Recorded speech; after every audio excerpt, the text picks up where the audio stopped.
Welcome to the MPP Hoot, where we give you a recap of last week's news on everything education.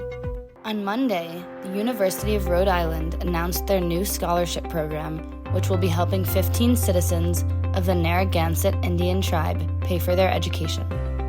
The Narragansett Undergraduate Scholarship follows a 2017 proposal submitted by the university's American Indian Native American Advisory to the then-president David Dooley. Their proposal aimed to seek tuition waivers for undergraduate students.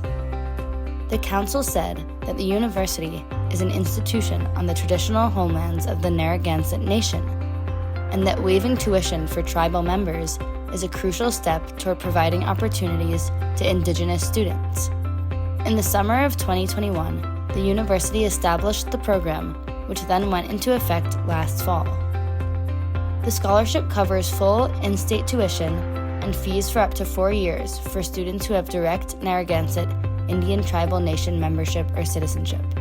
University of Rhode Island granted $175,000 for in-state tuition and fees to this year's recipients.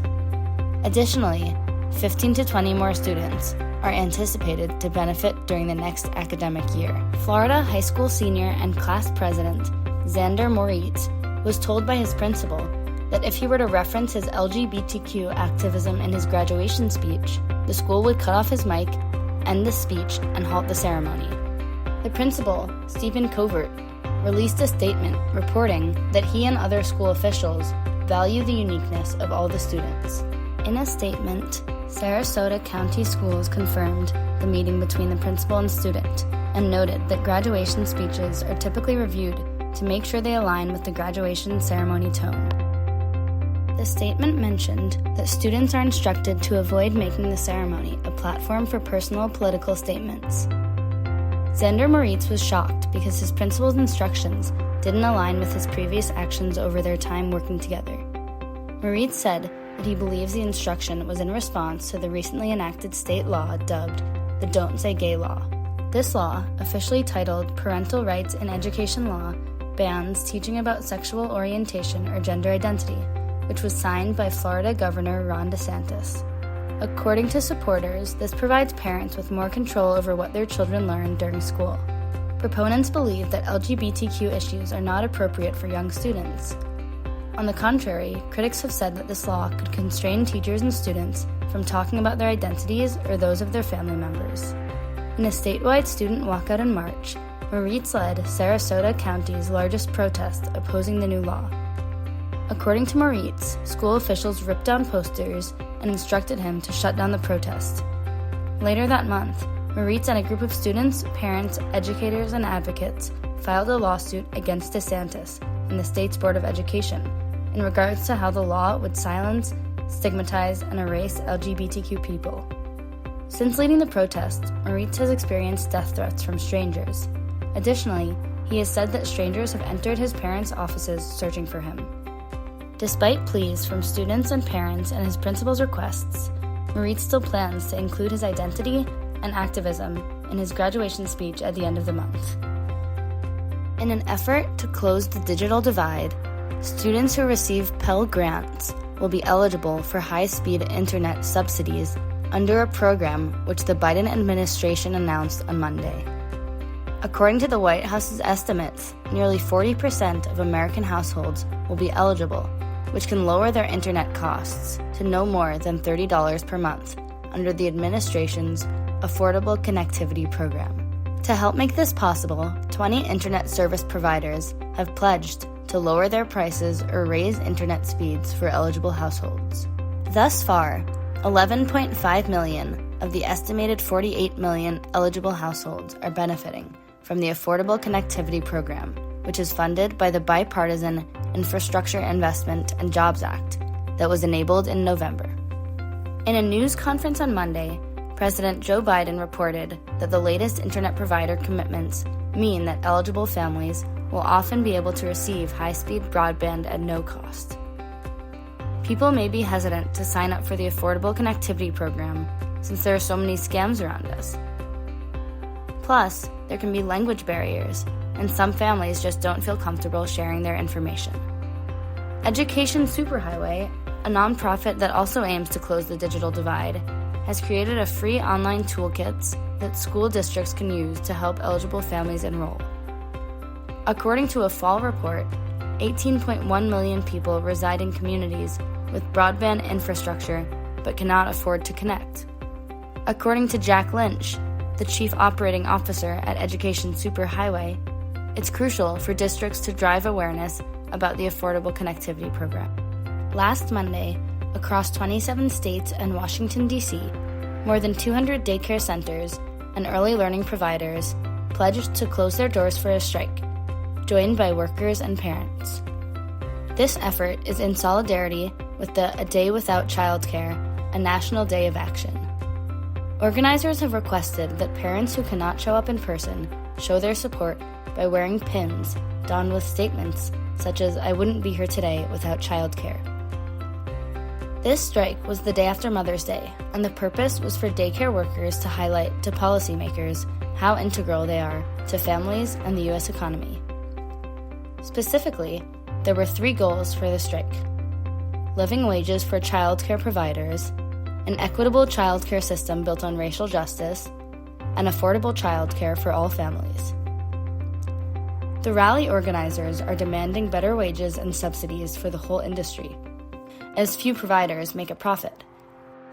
In addition, the industry is experiencing a staffing crisis, as the demand outweighs the supply, with workers typically earning poverty-level wages with few benefits. We can put the low wages into perspective when we see that the median wage is $13.22 per hour. In addition, most childcare providers are women, and a disproportionate amount of those women are women of color. According to a survey from last summer, an estimated 4 out of 5 daycare centers nationally are understaffed, a number that's projected to have only increased since then. Organizers also point out that millions of children have fallen below the poverty line since the congressional COVID relief expired. So more than ever, working mothers need dependable childcare. Beginning in New York, several organizations have unified as a coalition to fight against the national surge in book bans and challenges. Among these organizations are the American Library Association and the American Federation of Teachers. The coalition, called Unite Against Book Bans, additionally includes publishers such as Penguin Random House, Simon & Schuster and Macmillan, the Authors Guild, and the National Coalition Against Censorship. Within the coalition, members will be helping communities create petitions, form questionnaires for political candidates, and design graphics for social media. Last month, the Library Association reported that throughout 2021, they tracked almost 1,600 book banning attempts. Moreover, this is the highest number of book ban attempts since the association began recording book challenges more than 20 years ago. In Illinois, a predominantly black college named after Abraham Lincoln, Lincoln College, is closing. This comes months after a cyber attack that worsened enrollment issues due to COVID-19. Lincoln College was founded the year after former President Lincoln was assassinated, opening in 1865 in central Illinois. In 2019, the school saw record enrollment numbers, and in a news release, reported that they struggled to stay afloat, using fundraising campaigns, consolidating staff positions, and looking into leasing alternatives. Unfortunately, those efforts didn't allow for long-term success throughout the pandemic. After COVID cases dropped and students returned to in-person learning, the school faced a cyber attack, which caused extensive damage to systems needed to recruit and retain students. According to Lincoln College's president, David Gerlach, the cyber attack originated in Iran. After the systems were working again, the school saw significant enrollment decreases and would require hefty donations or a partnership to stay open. While a GoFundMe campaign called Save Lincoln College was set in motion, the school needed more money to stay afloat. Currently, there's an investigation at Stanford University after a noose was found hanging from a tree outside a residence hall this week. University officials, in an email sent to students and faculty, said that the noose was found Sunday evening, hanging from a tree close to Branner Hall, an undergraduate residence hall. According to university officials, immediately, the Stanford University Department of Public Safety was notified, and campus authorities removed the noose but kept it for evidence. In a news release, Vice Provosts Susie Brubaker Cole and Patrick Dunkley said, We cannot state strongly enough that a noose is a reprehensible symbol of anti-Black racism and violence that will not be tolerated on our campus. Furthermore, the provosts encourage anyone holding information regarding the incident to come forward with it.